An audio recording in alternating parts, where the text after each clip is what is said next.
I'm Dr. Jill Johnson. I've spent my entire career in education. I started in the classroom, then trained teachers, and most recently served as a high school administrator.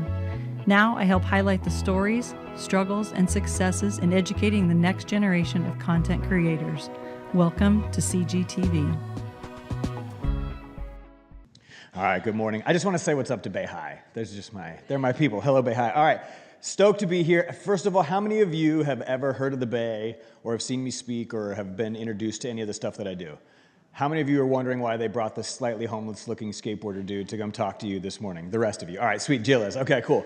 I'm gonna just share with you kind of like my weird little story, my passion for storytelling. There's a challenge at the end of this thing, but by trade, like what I do professionally is storytelling in a million different platforms, in a million different mediums. I've been sponsored by everybody from Red Bull to Liquid Death to GoPro to Vans to Toyota to Puma to tons of different groups. And so we're gonna talk about a lot of those things here today, but I'm gonna kind of just share my little journey with you, and then you're gonna build some stories. And so I'm gonna start with this whole idea of people always think that, and I get a chance to travel the world, people think that when you're from Nebraska, like immediately you have to like make excuses for yourself. When they're like, oh, where are you from? And you say Nebraska, you're immediately like, oh, there's nothing to do there. There's nothing going on there. And so I'm gonna share with you why that's actually your superpower and why that gives you an edge against people around the world. And so I grew up in a place called Imperial, Nebraska.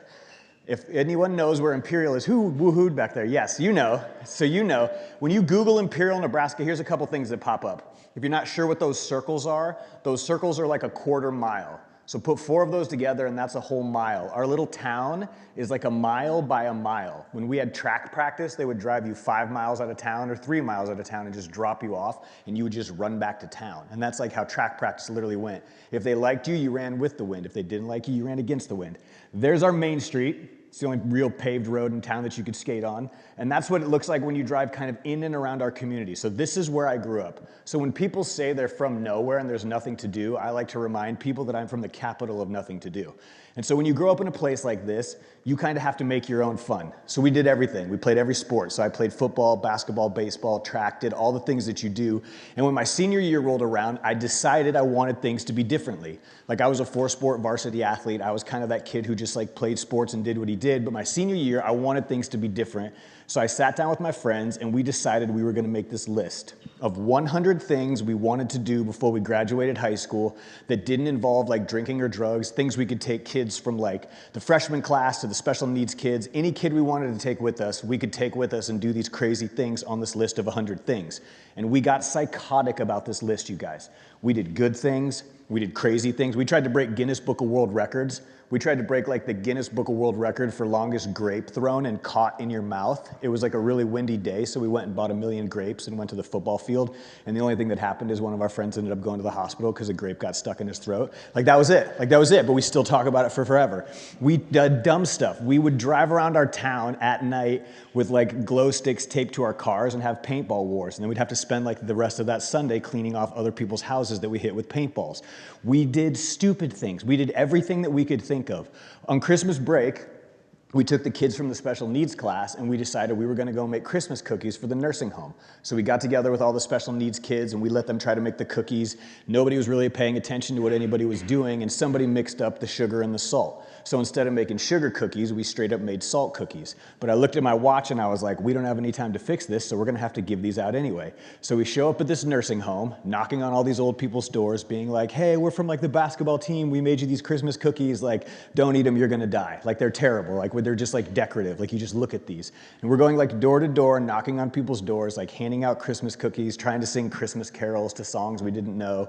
And we're literally just like tossing out these cookies. And I knocked on this old lady's door, and when I knocked on it, this like perfect, sweet Christmas grandma walked up to me, like the curly hair. She had like those Christmas tree earrings, and her sweatshirt was like lighting up. I don't know if she was plugged in. I don't know how it worked, but she was like blinking at me. And I'm like looking at this like old lady, and I was like, oh my God. I was like, everybody, like, look at this one. I was like, we made you these cookies, and I explained to her if she ate them, she was gonna die. And I was like, so just like, don't eat them, but look at them.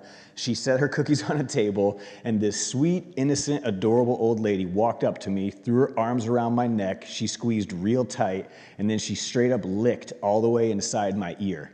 And I remember looking at her, and at first I was like, what does that even mean? Like, people don't do that. And then I'm looking at my friends like, can you believe this? And they're looking at me like, do you hang out with her a lot? Like, is this what you do? And I was like, I've never seen this woman a day in my life. And we're going back and forth about this lady licking my ear. That's actually the reason I grow my hair out. I'm like really nervous about old people getting in my ear now. I'm just kidding. But here's why I tell you this stupid story about a lady licking my ear, or shooting paintballs, or grapes getting caught in our friends' throats.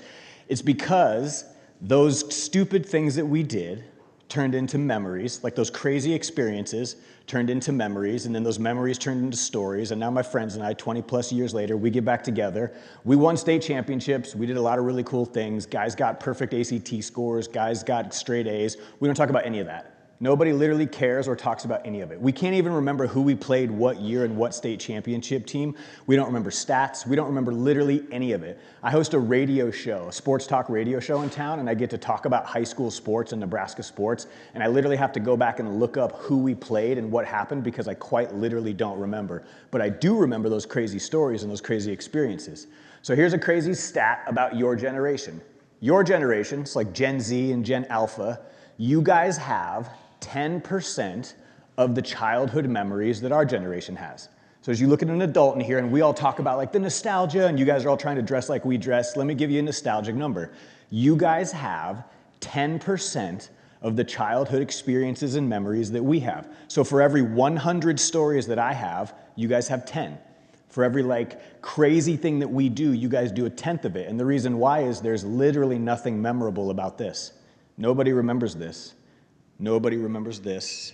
Nobody remembers this. You won't remember it. You can't remember it. Your brain literally doesn't let you remember it because it's not different.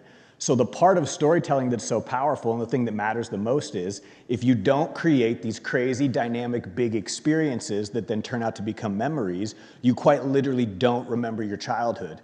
Gen Z's 29 now. They're old enough for us to ask questions like, hey, 10 years ago, what was your favorite childhood memory? Before your cell phone, what was your favorite childhood memory? And your generation quite literally doesn't have them because you're not experiencing new things. So storytelling isn't just about the words that you put on the paper. It's not just about a caption. It's not just about going into Premiere and chopping up a video really cool and making it look awesome. Storytelling is quite literally about living your life and living these crazy experiences that you then get to go turn around and talk about. And so what we're going to talk about today isn't just storytelling, but it's how to actually go live a life where you have all these crazy experiences and you can go live a story quite literally worth telling. So when my senior year rolled around and I was about to graduate, don't let my looks fool you. I didn't crush it academically. And so my senior year, April rolls around and my school counselor looks at me and she's like, what are you going to do next fall? And I had no idea. I quite literally didn't know what I was going to do. I had an 18 on my ACT. I took the ACT twice, got an 18 both times, studied like crazy, and got a 17 the next time, so I never took it again. And I had a 2.0 GPA. I got C's in every class I ever took except for PE. That was the only class I got an A in. So I literally didn't get accepted to the University of Nebraska, didn't get accepted to any of the places around anywhere in Lincoln or in Omaha. And so I had to figure out what I was going to do next, and my school counselor, she asked me this very simple question. She said, stop worrying about what job you're going to get, Mike Smith. She's like, you're going to change jobs a lot. Let me tell you all, your generation, you guys are going to change your career like 7 times. So if you're sitting here today and you're dead set on some job you think you're going to get, well, AI is probably going to take it, so it won't be there. But the truth is, for most of you, the thing you think you're going to do doesn't exist yet. The thing you think you're going to build isn't even a possibility yet. If you would have told me that I would do the things that I was doing today when I was in high school, I wouldn't even understand how they were possible because the technology wasn't there. And so for a lot of you, you think you know what you're going to do. Don't worry about the job. Worry about this question. Who is it that you want to be?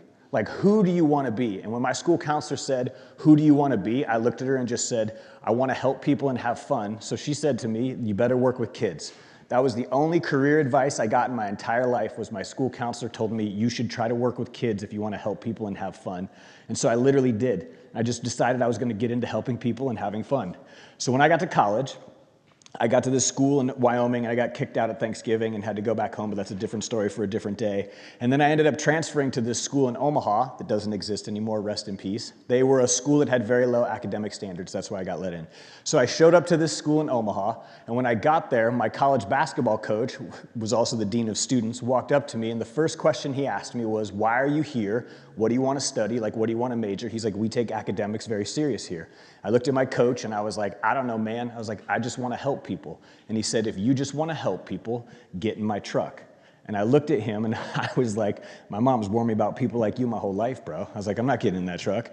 But I was bigger than Coach, so I was like, I'm gonna see where this goes. So I hopped in that dude's truck and we drove 8 blocks from the arena that we played at in downtown Omaha. He drove to the 10th Street Bridge, parked his truck, said, get out and walk.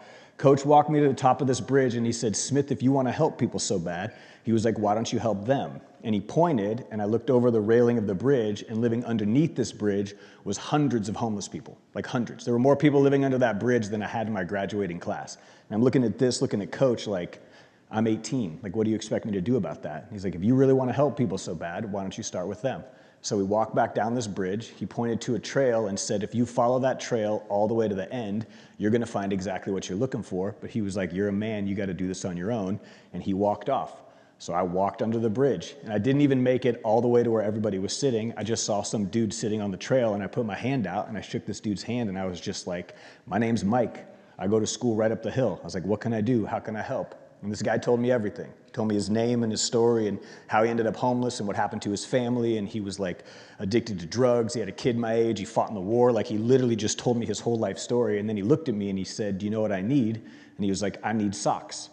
And I didn't get it. I'm like, why do you need socks? And he took off his boots and he showed me his feet. And here's what I didn't realize, is that socks are the most requested, least donated thing in a homeless shelter. And the average amount of days that a homeless person wears the same pair of socks is for 30 days. So picture rocking that same pair of socks you have on today for the next month. And that's a small example of what it's like to live outside. And when this dude told me he needed socks, I was like, I can get you socks. So I turned around, walked back up to campus. And the coolest part about being a college athlete is you get free stuff. And so I walked into our equipment room. I found a brand new box of Adidas tube socks for the girls' volleyball team, but I was like, they're free, right? So I just stole a box of tube socks and walked back down the hill, made my way under the bridge, and these dudes lined up and put on girls' brand new royal blue volleyball tube socks that went up way past their knees. And everybody was looking at me like, where did you get these? And I was like, who cares? You look great. Just put them on. And these dudes literally went on to just put on all the socks we had that day. And this wasn't something I did once. This wasn't something I just did twice. This quite literally became like who I was in college. I got a job at our gym working in the laundry facility, and anytime someone would leave a sock behind or leave a pair of socks in a locker room, I'd snatch them as fast as I could, wash them, and just take them down there. My coach got so sick and tired of me stealing everybody's socks all the time that he just worked with our Adidas distributor and started having them ship me socks. So since I was 19 years old, I've had socks shipped to me almost everywhere I've been so that I can distribute them and give them out to people who need them, because it's not that difficult. Getting socks and giving socks is quite literally one of the easiest things that I could think of. So I just started doing those things. And I played basketball for 4 years. And if you're an athlete in here, I promise you this is where you're at right now. If you're a high school athlete in here, you're dreaming about playing in college. Like, you're thinking about playing over here, or there's some NAIA school or some Division II school, and like your goal is to play in college. And some of you are gonna get there, most of you aren't. Those of you that get to college, let me tell you what happens to you. When you get to college, there's 2 dreams you have. One is to go pro. I'm 5'11" and white, and I knew that wasn't happening. So pro basketball was probably not where I was headed. So I just wanted to play as long as I could and win a national championship. So for 4 years, I sat in our gym and practiced like you can't believe, thinking about winning and playing in a national championship. In my senior year, I got to play in a national championship. And when you're a college basketball player, you dream about hitting a game-winning shot. And I got to be a part of a game-winning shot in the national championship my senior year, but it like happened in my face. Like, I was guarding the guy who hit the game-winning shot. So I dreamed about it, but I was just on the wrong side of that dream the whole time. And so the minute the ball dropped through the net, like the second the ball dropped through the hoop, I dropped out of college. Like, I couldn't have dropped out of college faster than the minute the ball dropped through the net, because that wasn't how my college career was going to end. A lot of you want to go to college because you want to get a degree or you want to open up opportunities for yourself. I went to college because I wanted to play college basketball, period. And that was it. And I wasn't going to let my basketball experience end like that. So 2 weeks later, I found myself in Ecuador making $500 a month, playing at the lowest level of basketball overseas that you could possibly find. I made it 6 weeks, blew out my ankle, came back, and I got to sit in the crowd and watch all of my friends graduate in the graduating class that I was supposed to be a part of. And so everything that I tell you from this moment on, I want to also reiterate, I didn't ever go back and graduate college. So everything I say from this moment on, I want you to know that I did this to somebody without a college degree, without a plan, or without doing it the regular way. And so I'm going to take a moment.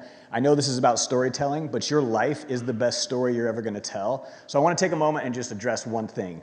There's a lot of ways to get to this place called success in life, and there's this very cool book that describes this. There's this awesome book out there called The Third Door. I've never read it, but ChatGPT told me all about it, and so here's what I know. The Third Door talks about success in life is like getting into this like nightclub or this exclusive place. A place like this would fit in really well. And I want you to think of these 3 doors to getting into this place called success.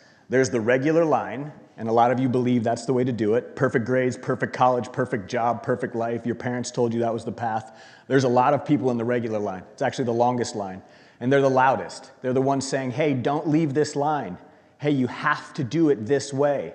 Hey, if you get every 2 weeks, you get your paycheck, you take a step forward. You get a promotion, you take a step forward. That's the regular line. A lot of teachers were still standing in the regular line. My parents, they're currently still standing in the regular line, hoping to get into this place called success. Most of us never make it. Then there's the second door. This is the VIP door. Your parents are already rich. You already have money. You've already got access. You're already going to make it. When I speak to Husker athletes, I tell them if you played basketball or you play football at the University of Nebraska, you have the VIP door open for 4 years. Unless you were a Husker player in the 90s, then it's open forever. You win a national championship here, that VIP door is open for a really long time. And so that was the VIP line. And I want to just make one note about the VIP line really quickly. There's 2 thoughts that some of you are having right now. Some of you are thinking, oh man, like that's the line I want, or geez, must be nice. But here's the thing about the VIP line that you don't recognize. That door is the door that changes the most people's lives, statistically, period. The VIP line changes more people's lives than any other line. And here's what I mean by that. If the phrase is, it's not what you know, it's who you know is true, which it absolutely is, if you're only spending time with the same 10 people in the same low-income neighborhood, or if we love to boast things like, oh, 90% of these kids qualified for free and reduced lunch, you're quite literally not changing anyone's life, because if it's not what you know, it's who you know. The most important thing you can do is get people from different social classes to become friends, to meet each other. The number one way a kid gets out of poverty is, did they have a friend in a different social class that pulled them up and out? That's quite literally the number one way. It's not a program, it's not a mentor, it's not. It's somebody in the VIP door giving somebody else access. Then there's the third door. This one's down the alley, past the dumpster, around the corner. You got to knock on it. You got to talk your way past that first person. Then you got to talk your way past the next person. You got to keep talking your way in. The third door is for hustlers. That's for entrepreneurs. That's for like the scrappy people who are going to build things and do it their own way. And so of the 3 doors up here, I took the third door. I decided that I was going to go the unconventional way, and I was going to do things the way that I wanted to do things. So when I got done playing college basketball, I just decided I was going to help kids in any way, shape, or form I could. So for 2 years, I worked in Lincoln as a social worker, and part of my job was to work with homeless runaway teenagers in our town and help them get off the street and get back into school. And part of my job is I was the judge of teen court. So for 2 years, I listened to every story from every teenage kid who got in trouble in Lincoln, Nebraska, tell me how they got an MIP, or tell me how they got a trespassing ticket, or tell me how they got a vandalism ticket and they wanted to get it off of their record. And I listened to all of these Nebraska kids at the criminal level tell me their story, and I realized something very quickly about Nebraska youth. You guys are terrible at crime. Like, you don't get away with anything. You all tell on each other. You're not that creative. Like, I watched kids narc each other out on Facebook all the time. And so I realized something very quickly about Nebraska kids. They're not bad. They're just bored. And I'm sure a lot of you, even kids growing up in Lincoln, love to say things like, oh, there's nothing to do. But when you grow up in the capital of nothing to do, you know how to create things. And so I decided I wanted to open up a place. So I sat down one night, Googled how to start a nonprofit. I tore down an abandoned barn by Blair, and I built the world's first ever nonprofit indoor skate park, and I put this place in a mall. This place where there's a bowling alley in the mall today in Lincoln, there used to be a skate park. So in 2010, before some of you were even born, this place opened up in the mall. We didn't have any money. We didn't know what we were doing. I couldn't afford paint to paint the place, so I let kids who had gotten in trouble for doing graffiti illegally tag every inch of that place, and I gave them community service hours, and we called it literally paint, and that was how we got it covered. But this place opened in 2010, and from this moment on, I made a choice, and that choice was, I work for the kids. I don't work for a board. I don't work for foundations. I don't work for a staff. I don't work for anybody. I work for the kids, and whatever they say they want, or whatever they say they need, my job was to continue just to create that, build that, and do the next thing, and the next thing, and the next thing. And so from this place, we quite literally just kept listening to young people. But I would still skate around giving out socks and beanies and bottles of water. And one day, a bunch of Bay kids saw me skating downtown giving out socks, and they were like, hey, what is this? And I explained to them that people need socks, so they were like, can we go with you? And Skate for Change was born. And kids literally, this dude, little Johnny, they're about to see right here, just graduated from Bay High, but he was 5 years old the first time I took him with me. We literally would just fill backpacks full of socks, beanies, bottles of water, and we would just go skate up and down the streets of Lincoln, giving out whatever we could get our hands on to whoever we could find down there, and Skate for Change exploded. It went from Lincoln to Omaha to Kansas City to Seattle to Chicago, and Skate for Change ended up happening in 200 different cities around the world, and I've partnered with brands from any brand you can almost fathom has given us an opportunity to partner with them because they wanted to be a part of something like this. And I never in my life would have believed that I would have been like the skateboarding sock guy, but I get stopped in more airports or places than you can imagine, and people run up and are like, aren't you that skater dude that gives out socks? And it's quite literally the easiest thing in the world that I could think of. But Skate for Change grew because kids wanted to get a hold of it.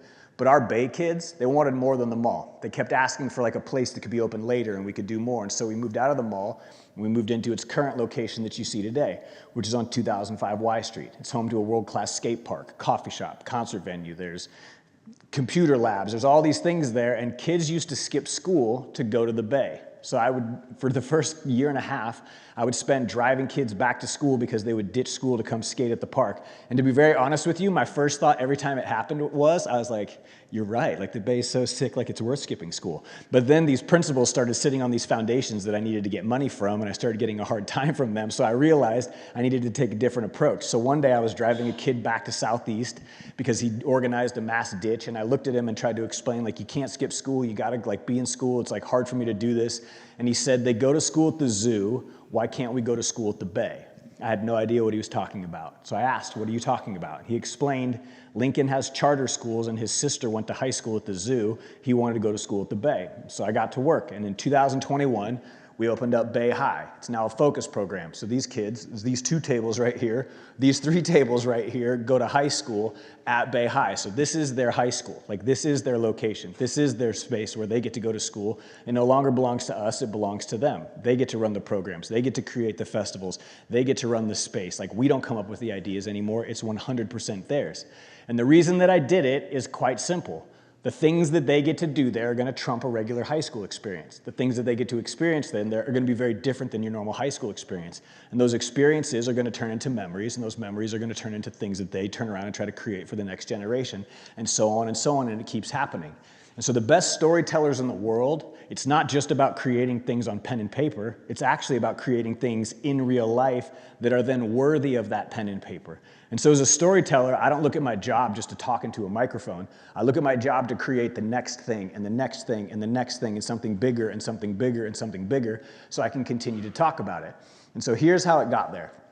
The way that I was able to do it, people always ask how I funded the Bay, and I always tell people it was one speech at a time. I stopped counting in 2018, but that was how many places I got an opportunity to go speak and talk between 2013 and 2018, sharing the story of how you can give out socks or things that you can do. And we're able to impact millions of lives along the way, and part of what I did with that was I decided there's this very real way to live your life. I got certified in design thinking from Stanford during the pandemic, and there's this idea that you don't have to live one life, you can live 3. You don't have to live one story, you can live 3. So here's the 3 different stories of Mike.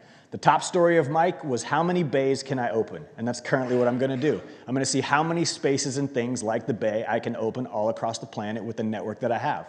The second line is, how much can I speak and how many books can I write? So that's what I'm gonna do. I'm just gonna keep speaking and writing books. And the third line is a completely different story. Can I go be an adventure travel guide in Costa Rica and rent dirt bikes and take people on surf excursions? And that's my third life. And so I'm quite literally living all 3 of these different stories, and every year I do something large and big and gnarly in every one of these stories. I'll publish a book.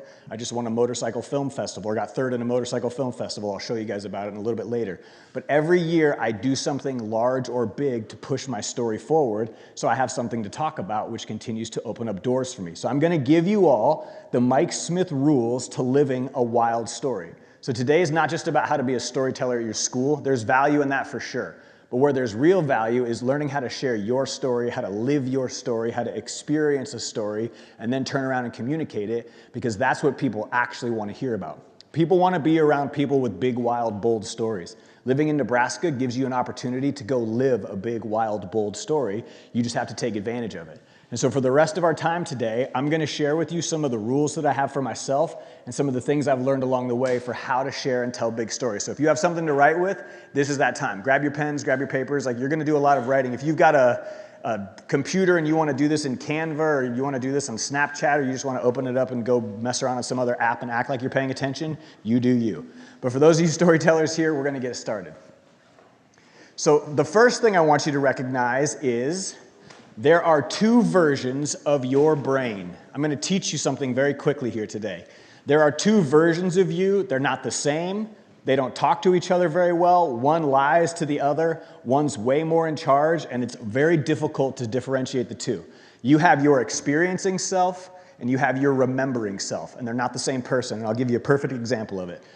Do any of you binge watch shows? You ever do that? You like binge watch something, the whole thing? Have any of you ever binged watched a series or a show or something? You watch the whole entire thing, it gets to the end, and you absolutely hate how they ended it. Like, you just hate it. We've all experienced that. And what we say is, oh, it ruined the whole thing. But the truth is it didn't ruin the whole thing.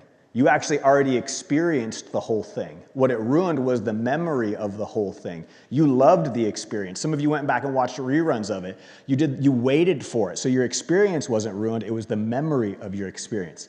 So there are two versions of you, your experiencing self and your remembering self. And psychologically, there is now this third sort of version that Gen Z has helped us create, which is this version of you that just has experiences purely for the photo, because you want to say that you had the moment, but you don't actually experience the moment. So it's this version of you that's caught between your experiencing self and your remembering self, and you never actually catch the best of both worlds. I'll show you what I'm talking about. Does anybody know what this moment is right here? What do we got? Say it really loud. So LeBron's breaking, it was Kareem Abdul-Jabbar's record, right?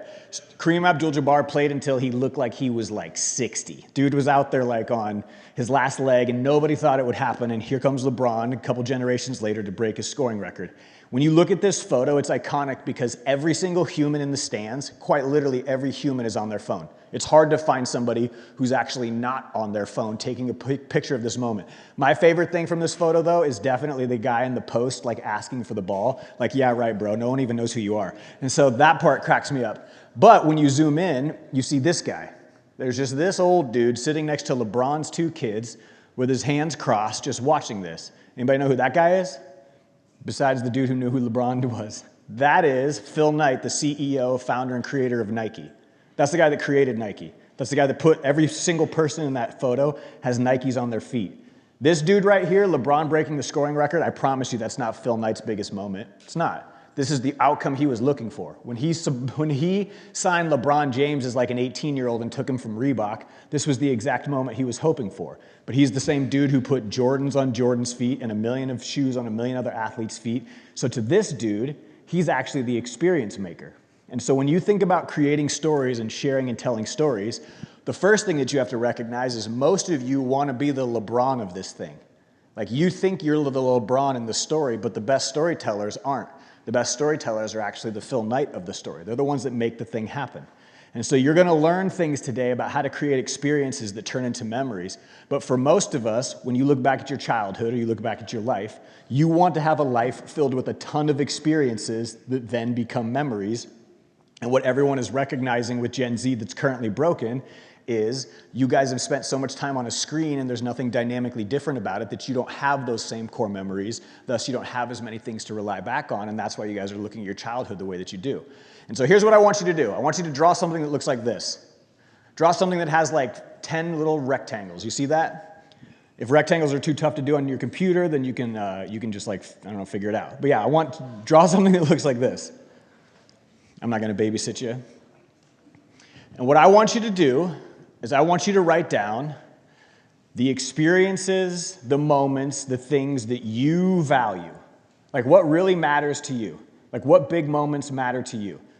Is it when you're with your friends? Is it when you're hanging out with people? Is it when you're doing something crazy? Is it when you're in the crowd at a student section and everybody's going nuts? Is it when you guys take a trip? Is it the bus ride to this place? Like, what are the experiences and things that actually matter to you? Is it hanging out with your friends in between classes? Like, what are the moments when you look back on your childhood?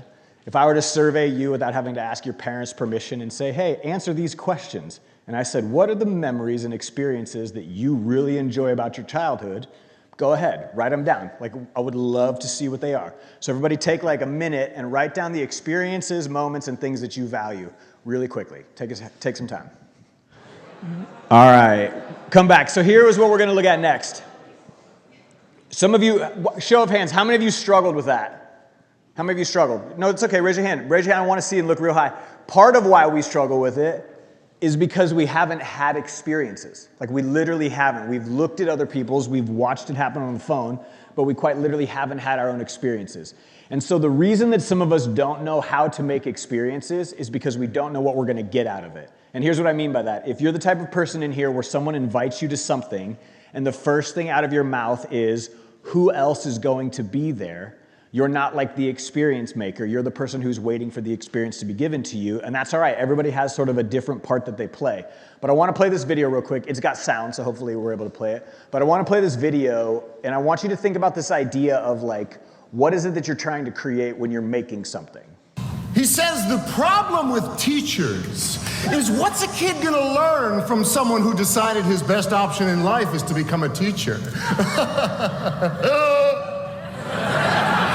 He reminds the other dinner guests that it's true what they say about teachers, that those who can do, and those who can't teach. I decide to bite my tongue instead of his and resist the urge to remind the other dinner guests that it's also true what they say about lawyers. Because we're eating, after all, and this is polite conversation. I mean, you're a teacher, Taylor. Be honest. What do you make? And I wish he hadn't done that. To be honest, because you see, I have a policy about honesty and ass kicking, which is, if you ask for it, then I have to let you have it. You want to know what I make? I make kids work harder than they ever thought they could. I can make a C+ feel like a Congressional Medal of Honor, and I can make an A- feel like a slap in the face. How dare you waste my time with anything less than your very best? You want to know what I make? I make kids sit through 40 minutes of study hall in absolute silence. No, you cannot work in groups. No, you can't ask a question, so put your hand down. Why won't I let you go to the bathroom? Because you're bored and you don't really have to go, do you? You want to know what I make? I make parents tremble in fear when I call home at around dinner time. Hi, this is Mr. Molly. I hope I haven't called at a bad time. I just wanted to talk to you about something that your son did today. He said, leave the kid alone. I still cry sometimes, don't you? And it was the noblest act of courage that I have ever seen. I make parents see their children for who they are and who they can be. You want to know what I make? I make kids question.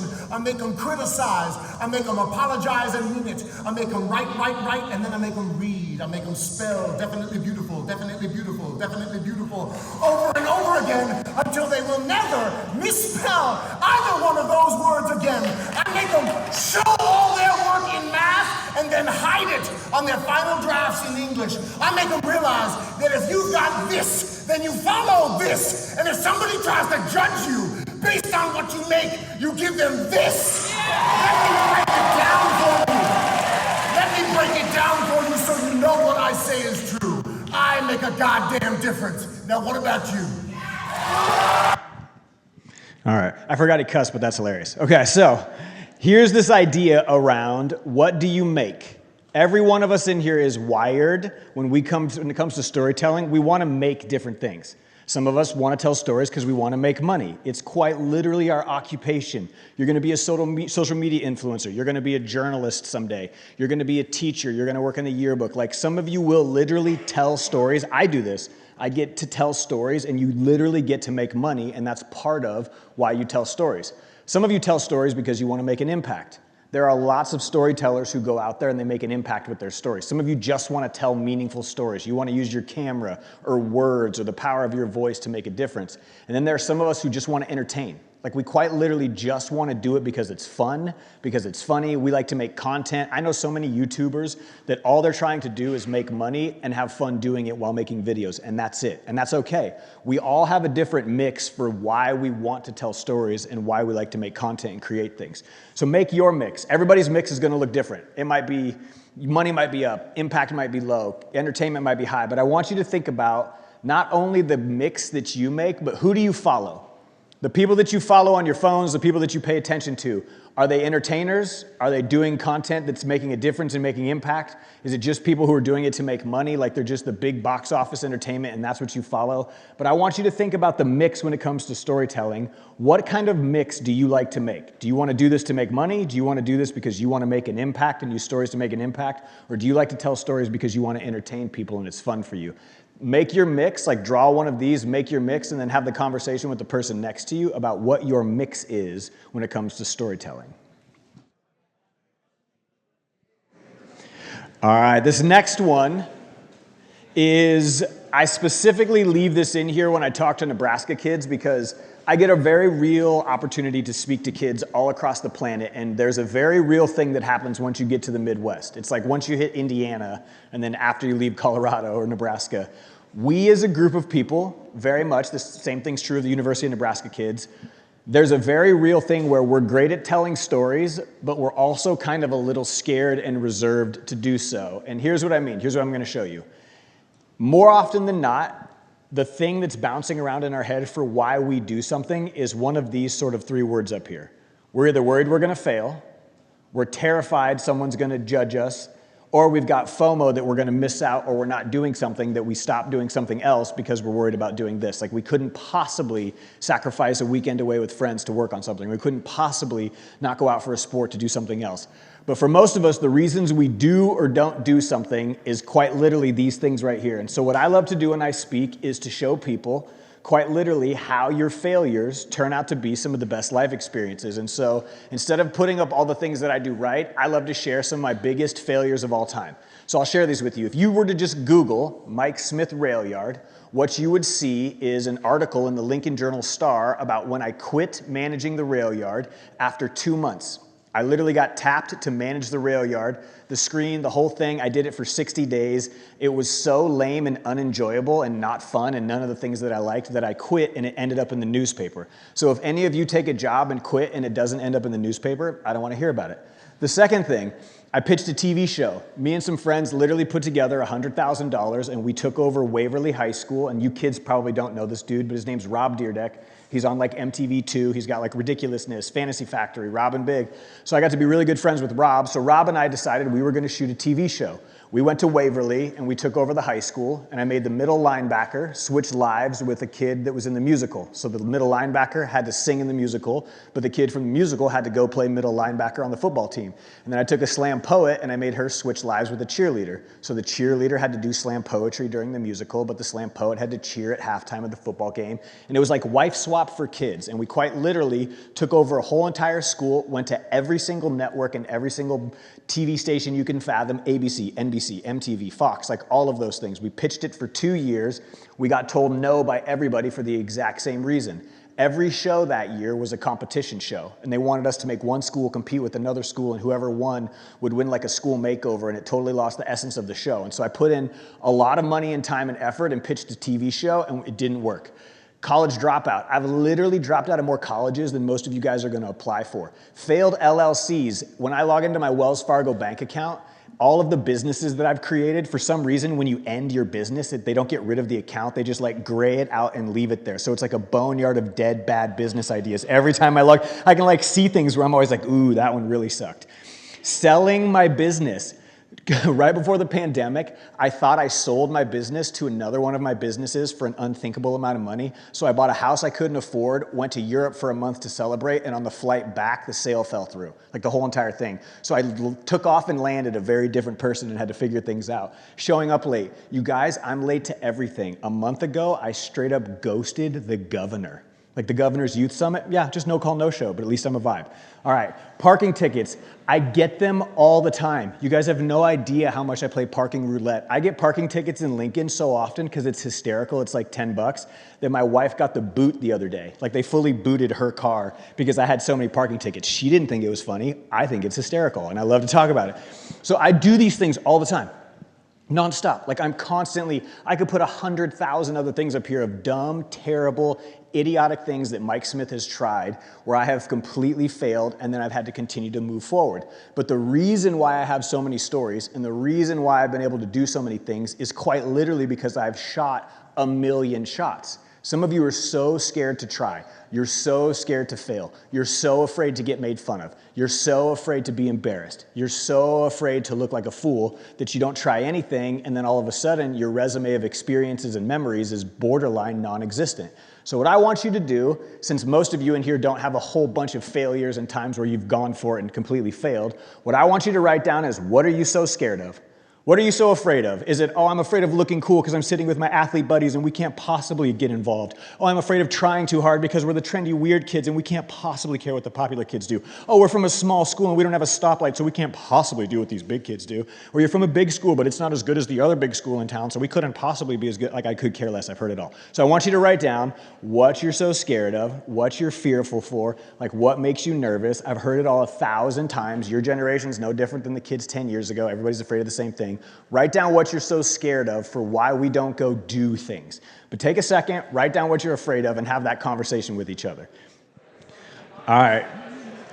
Now that we know what we're afraid of, I'm going to share with you a couple rules to live by. So when you are doing content and you're creating, whether you're telling stories for sports, whether you're telling stories for your yearbook, whether you're telling stories for social media, these next 4 things are like Mike's 4 rules. And these are not rules that I came up with on my own. These are literally rules I have stolen from some of the biggest marketing departments in the world. So the first rule is Red Bull rule, and I'll explain what the Red Bull rule is. Red Bull doesn't do an event after 3 years.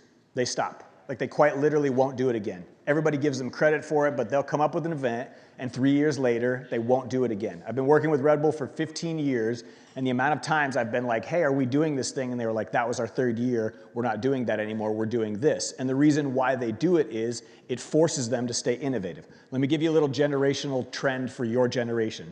When we get to high school and you get into the yearbook and into your world, we wonder why people don't want to be involved in traditions. And we don't want to do things that have always been done. And we get really worried about tradition. Then when they survey your generation, one of the top 5 things that Gen Z cares the least about is tradition. So in some ways, you all are trying to do and force something that your generation quite literally hates. So instead of being a part of an old tradition, your generation would rather create new ones. So when you're thinking of what to do, don't look always to the past, look to the future. And so the Red Bull rule is they don't do something after 3 years. And I'll show you exactly how this worked out in Beihai's favor. In the rail yard, we started this thing called the Skate Art Music Festival. The first year, we did a half pipe or a mini ramp and drew a maze on it and had Monster come out and sponsor it. The next year, we drew this crazy platform. And then the 3rd year, we drove a Cadillac into the rail yard. We gave away $5,000 cash. So every time somebody landed a crazy trick, they won $100. If the trick was insane, they could win $200.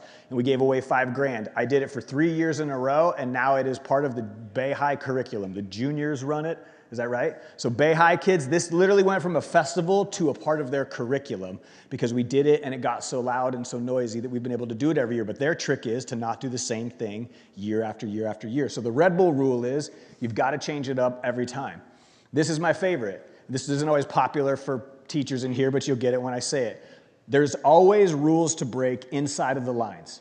When you're making social media, when you're doing education, like there's always rules to break. People think I'm a big rule breaker. We started a public high school and a skate park. I've run a nonprofit for 15 years. I've seen more red tape and played with more rules than you guys can imagine. The job is to break the rules inside the lines, and I'll give you a perfect example of how we break the rules inside the lines. Every year at the University of Nebraska, they do this thing called Big Red Welcome. 24,000 college kids walk around. It's a couple blocks over. All these college kids walk around and everybody gets vendors. The university hits all of us up and they're like, be a vendor, be a vendor. That means you put out a booth and a table and you get something exactly like this. So you can get 1 parking space and you get this much space, or you can get 2. So for the first year, I rented 2 parking spaces. And what we did is we built a half pipe, and we stuck that half pipe in the 2 parking spaces. And 24,000 college kids walked around and saw this giant half pipe. But because Nebraska's a Pepsi campus, Red Bull's not allowed on campus. So instead of sponsoring the half pipe, I had Red Bull sponsor me. So that meant that the University of Nebraska was going to have to personally kick me out of the event instead of my ramp. So when the police came and they were like, hey, there's no Red Bull on campus, I was like, no, this is my thing. This isn't the ramp's thing. And so I talked it out with the cops for 30 minutes, and then the event ended, and they loved it. The next year, they came to us and said, hey, don't do the Red Bull thing. And they gave us 2 parking spaces, but they shoved us next to the building. So in true skateboarder fashion, kids started skating off of the building into the ramp. Cops show up year 2 and shut the thing down. So year 3 rolled around and they said, hey, you can't have 2 parking spaces anymore. You can only have 1. So I said, great, I have the same exact space as everybody else. So I rented a scissor lift and stuck a DJ in it and put him 30 feet in the air with a t-shirt gun off of it, and I built a coffee shop below it, and we still do the scissor lift to this day. I had the same exact parking spaces that everyone else had. I had the same exact budget that, or less than most people had. We had the exact same rules that everyone else had, but we weren't afraid to break the rules inside the lines. So when you think about the stuff that you're doing, if you're always playing it safe and you're not breaking any rules inside the lines, you're quite literally missing out on it. This was one of the life lessons that I learned from Liquid Death. Liquid Death is constantly trying to break the rules inside the lines. Another lesson that I learned is you have to create your culture. You've got to own it. I've been able to work with Vans Custom Culture, where we do shoe design projects, and we've given away millions of dollars to school campuses to go renovate their gym or renovate their art room through this custom culture. But the schools that win every time are the ones who own their culture.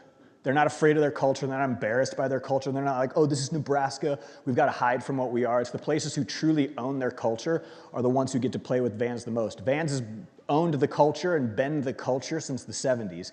And so if you truly want to be a storyteller, you can't be scared of what your culture. If you're from a small town, own it. If you're from a crazy place like Bay High, own it. But you can't be afraid of what your culture is. You actually have to own that and create that culture. And then the last one is you quite literally have to make it fun. Like, that's the whole entire point, is to make it fun.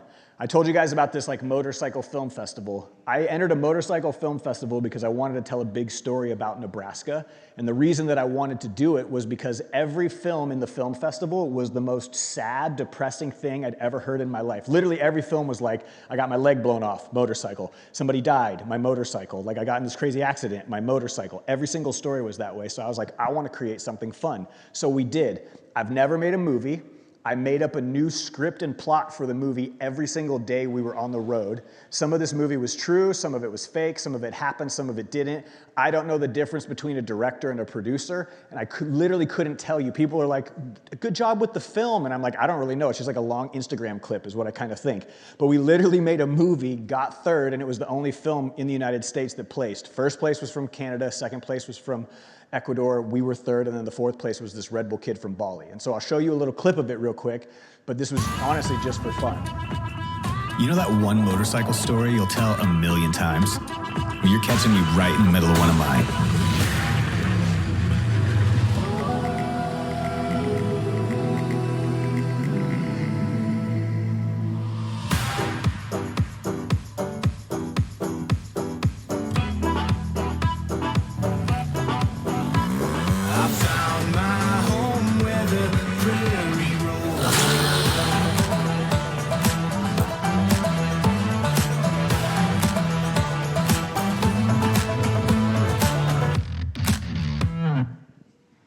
So it was a silly little short film festival, and I found the history of Kawasaki in America didn't start in Lincoln, it started in Scottsbluff, Nebraska. And I uncovered it because that old guy named Jim called this dude had the first ever Kawasaki bike ever shipped to America. So I just went and interviewed him. I was like, I need an old guy. And he was like, you want to see the first ever Kawasaki in America? And I was like, what? And then the story unfolded from there. And that's literally how I heard about it. Jill got to meet Jim this weekend and see the whole story.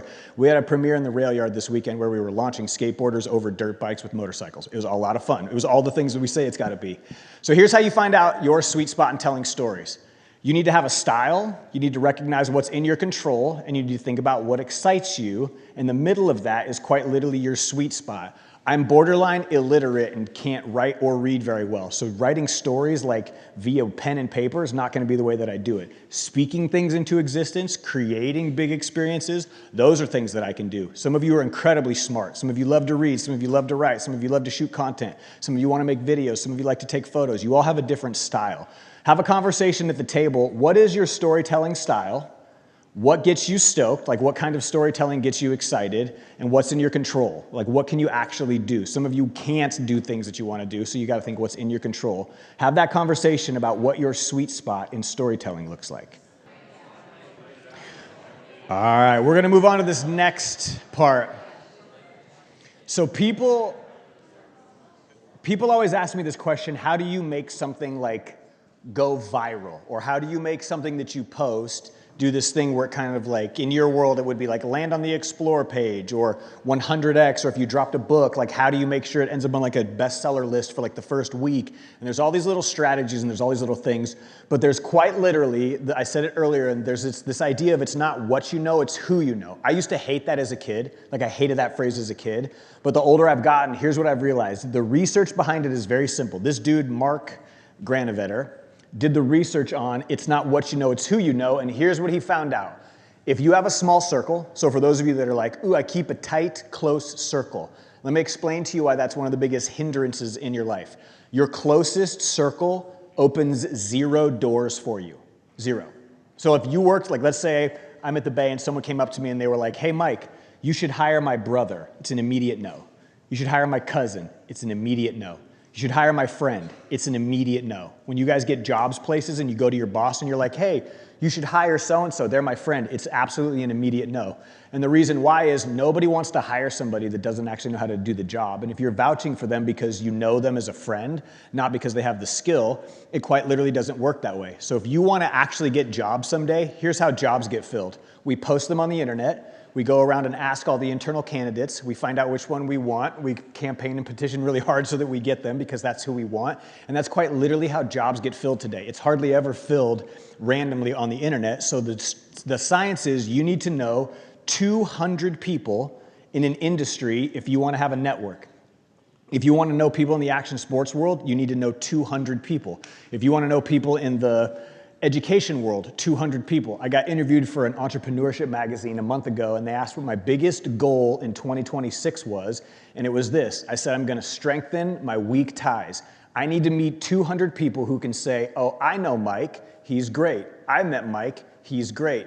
Here's how it quite literally works. When someone asks you, like I'm constantly flying to new cities trying to hire content creators. So I'll hit up my friends in towns, just did it in Portland last week. I hit up my friend in Portland, said, I'm coming to speak on this day, I need a content creator, who do you have? What he sent me were 2 people that he knew, that he had worked with, and he was like, hey, these guys are great. He didn't send me the best content creators he knew. He quite literally sent me 2 people he knew that he liked, that he'd worked with. These weren't his cousins, these weren't his uncles, these were just 2 people he kind of knew. I didn't get the best content creators in Portland. I got 2 that this guy kind of knew and vouched for, and that's how they got the job. The way you get jobs is you have to know a lot of people, and they have to be able to turn around and say, I know this person, they're great. And if they can't say they're great, they're awesome, I enjoyed working with them. If you don't have that part to it, you don't have a network. So this dude right here, Mark Granovetter, was the one who uncovered if you want to actually have mobility in this world, if you want to jump from career to career and spot to spot and place to place, you quite literally need to know 200 people. But if you want to be really strategic, what are the kinds of people that those 200 need to be? This takes you to another book. There's this book called The Tipping Point, another book I didn't read, but chat told me all about it. And so here are the 3 archetypes that you need to know if you want to have a network and make something trend. If you want to trend, if you want to be like the next biggest thing, these are what you need. You need other influencers and connectors to vouch for you. So if you have a group of other influencers, I have a world of influencers that are friends of mine, and anytime I post something, I send it to them and they share it. Then there's the salespeople. Like, who are the people who are going to go sell it for you because they're invested in it? And they're different from influencers. And when influencers are salespeople and salespeople are influencers, it gets corny. Nobody likes to follow the person that's always like, hey guys, use my 10% discount code on lip gloss. Like, that's lame. That's lame. The third one is mavens. And mavens are the trusted source. Mavens are the people that you ask, hey, are you gonna go? And if they say, yeah, I'll be there, then you go too. Mavens are the ones who already bought it. They're the people who know about things ahead of time. These are the people who are kind of always on the up and up of what's happening next. If you wanna tell a story and you want your story to move and you want it to spread, these are the kinds of people you need involved in your story, or these are the kind of people that you need to give your story if you want it to go viral. So if I was in a school, like let's say I was doing some journalism thing for Bay High, what I would quite literally do is I would find influencers to help get the story out. I would have some people on my team be the salespeople because that's what they're gifted at and just have them sell. And then I would find those trusted sources, like who are your really reliable ones, and I would get them invested in it and a part of it. And that's seriously how it works. These are the three people that you constantly need. And so we're gonna tell a story, but here's how you know something's true. I've been up here talking for almost an hour, and some of you either bought it or some of you didn't. Some of you agree with it, some of you don't. And there's a psychology behind it, and here's the psychology. There's 4 ways that you sitting in here today go, oh, I know that's true. And each of you sort of subscribe to one of these ways of thinking, and you like to put your eggs in one of these baskets. Some of you don't believe it if you didn't experience it or you didn't see somebody else experience it. So like the Bay and all of that stuff and creating a nonprofit, for some of you, just seeing that someone else did it and that visual proof, you know, well, someone experienced it, so that's true. Evidence. This is all my academics out there. They love a good data. They really want to know that the data and the science is there. Most data is made up and it just gets fudged to fill whatever narrative we want, but we really got to know that there's data and evidence. So for a lot of folks, evidence is what makes it true. What's the research say? What's the data say? We love to hide behind data-driven decisions. A trusted source. Somebody I really trust told me. My pastor said it.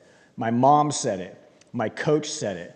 My grandpa said it. My friend, that TikTok influencer I follow said it, so it must be true. And then this last one, this is the one that's actually tearing Gen Z and kind of the rest of the world apart the most is, did this fit my worldview? Just quite literally, oh, your worldview is different than my worldview? You must be bad. Oh, you're red, you're blue, you're bad. Oh, you're this religion, oh, you're that religion, you're just bad and you're just wrong. And that's quite literally how we think we know things are true. So if these are the ways that we know things are true, question I want you to have when it comes to stories is how do we know when something's not true? Or how do we handle it when we're wrong? So the conversation I want you to have, here's how we know things are right, because these things line up with it. The conversation I want you to have at the table really quickly with each other is, how do you act and what do you do when you know you're wrong? That's the conversation I want you to have. Talk to each other. How do you act? What do you do when you know you're wrong? Some of you haven't experienced that yet. So we're going to create your group that you're at. Here's what you're going to do. You're going to create a story. And here's how this story is going to work. I'm going to teach you, if you have AI on your phone, I know everybody has their opinions about AI. I'm going to give you mine really quickly. If you're a creative, like a highly creative person, you now have tools and resources and all these different AI outlets that can make you absolutely 10,000 times faster and more dangerous, but you have to know how to ask the right questions to AI to help you. So I'm going to give you a cheat. So if you're a social media person in here and you're not sure how to write captions, if you're a journalism student in here and you're not sure how to write stories, if you interview someone in here and you're not sure how to ask questions, if you're a filmmaker in here and you're not sure how to start a story and people say, oh, beginning, middle, and end, I'm going to give you like quite literally a cheat code to it. And there's 2 things. Combine this. When you tell a story, you need to have somebody's personal experience. You need to have some sort of research. You need to have a trusted source, quote or cite somebody. And then you need to make sure that it touches or attaches to somebody's identity or worldview. So every story I tell, I try to do those 4 things. Here's how you structure a story so people want to listen to it. So I'm going to share this with you really quickly. Here's the tough job about being a motivational speaker or talking, especially to Gen Z. I'll give you a generational breakdown. Boomers, your grandparents, they idolized heroes. Ask them. They literally idolized war heroes and hero movies. Gen X, a lot of your parents, they literally created the rock star. They call it that. Rock star teacher, rock star educator. They made the hairband era. They know they did. Ask them about it. Gen X quite literally is the rock star era. Millennials, my generation, we created the reality star. We were the first generation to sit there and watch somebody's famous kids do nothing in their pajamas on MTV. All right, like that was my generation. We made the reality star. Gen Z, what you all have done, you all have replaced all of those things and all of those people with yourselves. So Gen Z quite literally has become the hero in their own individualized story, and it's the first individualized generation where you'd rather hear it from each other than hear it from somebody else. So if you're gonna tell these stories, you need to recognize who you're telling stories to. And so here is a format for telling stories. I know this is hard to see, so you might have to go up and take a picture. If you tell a story in this format, this is called the story brand. Do you know what this is? Have you guys used this? Yes. This right here is called the story brand format. This is one of the most researched, studied ways to tell a story. And I'll give it to you quite simply. There's a main character. Stick with me, I'll show you an example in a second. There's a main character. They have a problem. They meet someone, a guide. That guide shows them a plan, 1, 2, 3. They give them a call to action. If you do this thing, you'll be successful, and if you don't, you'll fail. And at the end, there's some sort of transformational identity. Star Wars, Tommy Boy, almost every cult following movie follows this exact same thing.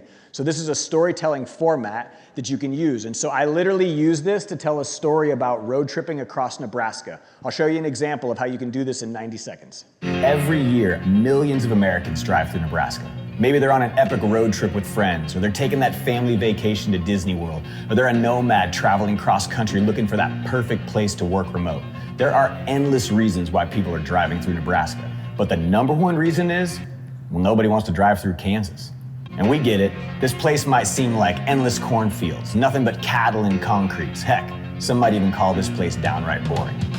Well, a wise person once told me, there's no such thing as boring places, only boring people. And that's why I'm here, to show you around a little bit, take you to the places off the beaten path, places you can't find on Google Maps, those places that only a local can show you. It's on the road less traveled. You're gonna find the best coffee shops, the biggest burgers. I'm even gonna show you my favorite place to grab a cocktail. Thanks, Devin. So come on, let me show you around a little bit, where the beer's colder, the corn's better, the football matters more, and our sunsets are so pretty it'll make you say, whoa. And by the time you're done driving through here, we know you'll be drinking the Kool-Aid. By the way, did you know that was invented here? See, you're learning something new already. This isn't flyover country, this is road trip territory, baby. So sit back, turn up the stereo, and enjoy the ride. I'll show you the way, but the adventure, well, that's up to you. So that exact script that I used was this exact outline right here. I promise you, I went into AI and said, hey, ChatGPT, can you put this script into story brand format? So if you literally want to use AI to help you be a better storyteller, ask it to help you use the story brand format, and that's what this format is. So what you're going to do, because you have an army of cell phones at your table and an army of resources available to you at this moment, you're going to tell your school's story from here's the perspective, here's your social media challenge. A new kid just moved to town, just showed up at your place, and the first thing they're gonna do is click on your school's social media to find out what is this place all about. And I want you to make like a 15-second, 30-second, minute-long video explaining your school to some prospective new student. So you've got to say, oh, who's the character? It's a new student. What's their problem? They just moved here. What's their external fear? They don't know anybody. What's their internal fear? They're not going to make any friends. What's the philosophical thing that it creates that they're not going to have any friends and nobody should ever have that? Oh, they meet you, a trusted guide who has empathy and authority. Then you're going to show them a way forward and they're going to successfully make friends or they're going to be alone forever. You guys get to decide. But the whole point is to create a story. And so your social media challenge is to do these 4 things: evidence, experience, trusted source, identity, to tell your school's story to a new student, but you have to make it fun, interesting, compelling, all that stuff. So you have 10 to 15 minutes to create your school's story, write it out, and if I were you, I would just ask AI to use the story brand format because it makes it way easier.